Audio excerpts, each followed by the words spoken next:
How to save marriage from divorce. That's the topic of today's video. And if you find your marriage is in trouble, I encourage you to download the free Marriage Rescue Handbook at hopeformymarriage.com. How to save a marriage from divorce.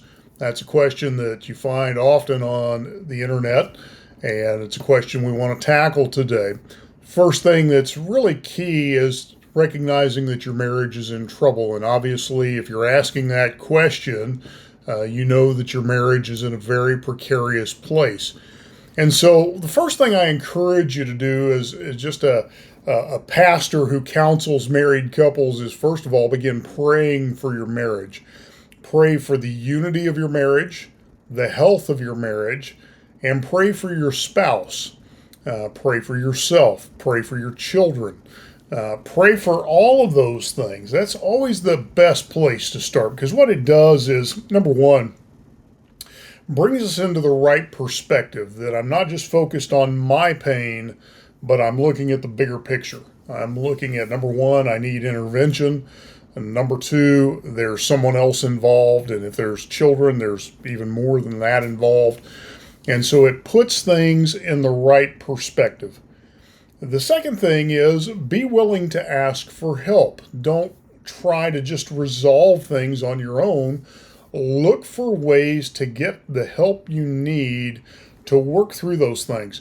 Sometimes what's really needed is some objectivity outside of the situation to help you think through clearly the things that need to take place to help foster dialogue between you and your spouse, and also to help, if you will, reduce the volatility of those volatile topics of conversation.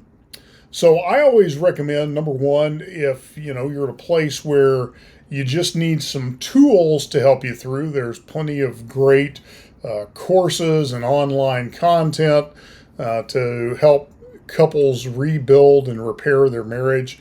But if you find your marriage is in just a very precarious place, time really is of the essence, and you just need critical intervention, just as you would go to the emergency room for your health, you need to bring in an outside expert to help you. That could be a pastor, marriage counselor, therapist, somebody who can work with you as a couple to help you resolve those issues that are pulling you apart. Ultimately, when you're dealing with repairing a marriage, you have to remember your spouse is not your adversary. They're not your opponent. You are a team. And the greatest way to get through marriage difficulties is working together as a team, putting your selfish biases aside and focusing on what's best for us as a couple. So these are just a few thoughts for you today. I hope you find those helpful. If your marriage is in a precarious place, reach out to somebody who can help guide you through those things. Start taking action. Do something. Don't stay stuck in the cycle of conflict, the cycle of distance, whatever that thing is that has entered into your marriage relationship. I'll talk to you again soon.